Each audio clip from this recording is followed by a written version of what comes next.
My wife and I have been very fortunate in life. Our respective hard work has paid off handsomely, and we've dedicated a part of our lives to helping others. And every year, when Thanksgiving rolls around, we work with a charity that gives turkeys and other Thanksgiving dinner foods to families not in a position to get such things for themselves. The way it works at this particular organization is we pick up the various items, then drive to the homes of people who signed up beforehand to drop everything off. The last house on our list yesterday was 4513N 41st Street, about a mile from the previous house. This one in a neighborhood riddled with foreclosed homes. This particular house had asked for essentially a full Thanksgiving, save for the turkey, which was relatively normal. A lot of the families would opt to spend their money on a turkey and have it, if nothing else. My wife and I walked up to the steps to their front door and knocked, each of us with 2 grocery bags in hand. The man of the house answered the door, a stick-thin pale man with stringy grey hair and wrinkled skin, though he didn't actually look any older than 40. He asked what we were doing there, and we explained that we were from the organization with which he'd signed up for, and that we were there to deliver his food. He gave us an odd look, but at that same moment, a woman popped out from aside the door and warmly invited us in. The inside of their house was strange. Everything was made of sticks. Everything. Tables and chairs were made of bundles of sticks and twigs tied together by twine. Picture frames were pieces of bark rudimentarily held together with glue. Lamps from cut down branches. And for a house in the middle of the city, there was an abundance of leaves scattered about the hardwood floors. The woman that let us in was as disheveled as the man was, but she was far from gracious a host. The man kept his eyes glued on us, and his companion took the bags of food from us and went to what we assumed to be the kitchen, from which we picked up the odor of seasoning and the heat from the oven. We rhetorically commented that they had already gotten started on Thanksgiving dinner, to which the man replied in a flat tone that it was just about done. The woman explained that they were going to be eating dinner that night, and that she was thrilled that the potatoes and yams and cranberry had all arrived, and insisted that my wife and I wait just another 30 minutes for her to prepare it all, and for their children to be finished getting ready to eat. We decided that it was early enough in the evening that we could wait for a little while, and have a little Thanksgiving preview.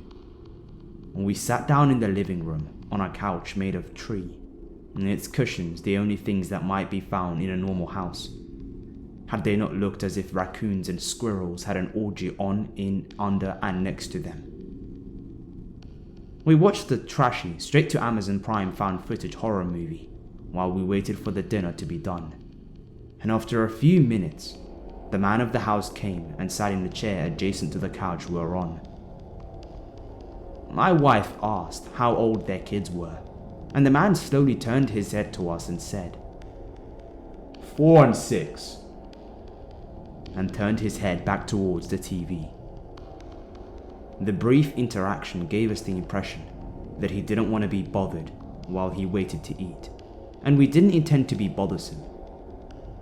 By this point, we were ready for the dinner to be done, so we could eat just enough to be polite and leave. It wasn't so much that we were creeped out, as we were more just weirded out, for lack of a better term. The man was odd, the house was strange, but the woman had been nothing short of convivial.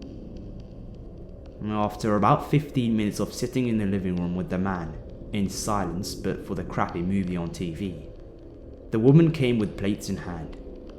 It hadn't seemed a long enough time to prepare anything, but sure enough, it was all done. Each of our plates had 2 slices of meat, a bit of mashed potatoes with gravy, stuffing, and a sort of cranberry jam.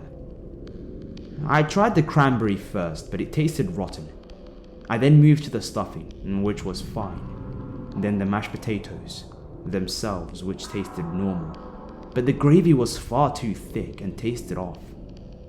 I finally tried the turkey, And while I could tell immediately that it wasn't an especially well-prepared turkey, it was the only thing that tasted not just okay, but actually good.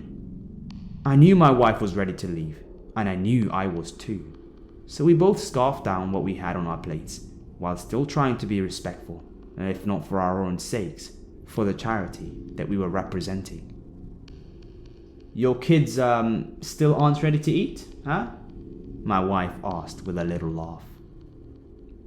The woman responded, in as jovial a tone as she'd had our entire time in her home. "They were ready about 10 minutes ago, silly." My wife and I looked at each other, then down at our plates. Those 8 words had made what little turkey we had left on our plates look suspiciously like human skin.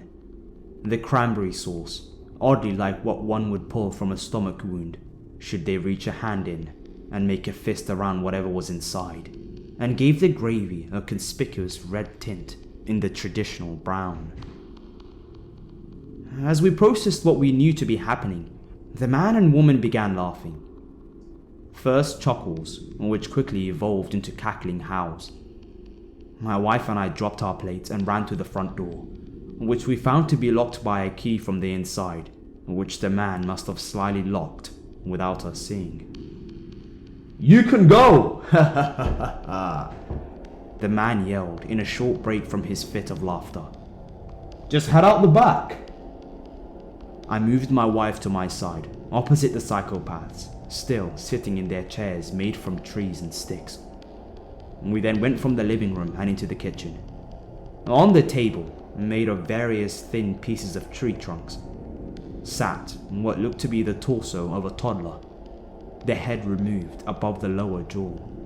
An arm that looked to be from a body a few years older than the torso sat severed across it, and blood was splattered about the walls and floors. On the stovetop was a pan, on which was a crudely displayed dish, where slices of the meat we'd eaten and the child's thigh from which they'd been cut.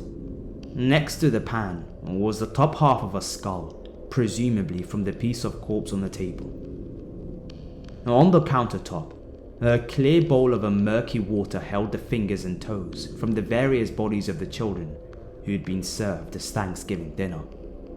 A door next to the refrigerator was also locked, but I picked up a stick and tree branch chair and threw it through a window. We exited through the window and sprinted out to our car, with no interference for the man and woman who had just been hosting us for dinner. We sped away from the house, immediately calling the police. We gave them the address to the house.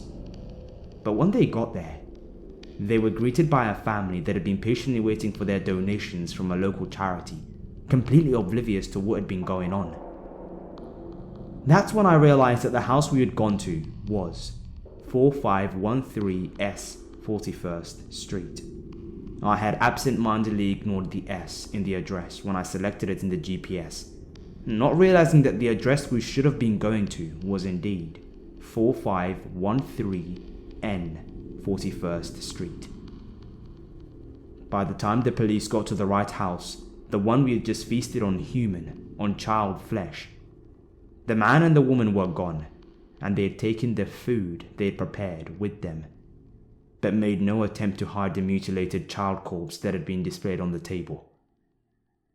We're still at the police station, waiting to speak to the detective appointed to lead the forthcoming investigation. This is not how we expected to be spending our Thanksgiving, but we hope yours is a whole lot better.